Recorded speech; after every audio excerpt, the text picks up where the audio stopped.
Here's an introduction to mode.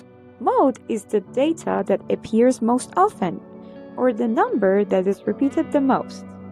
Sometimes our data has no mode, which means all the data is different, and even sometimes there are more than one mode in our dataset. So let's get Mathified and explore more examples. In this data set of 1, 2, and 2, the number that is repeated the most is 2. Now look at the other example.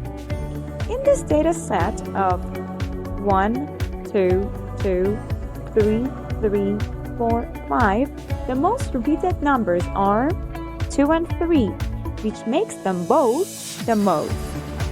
Now look at the other set of data, 2, 3, 4, and 5. Each of these numbers here have been appeared only once, so there is no mode in this data set.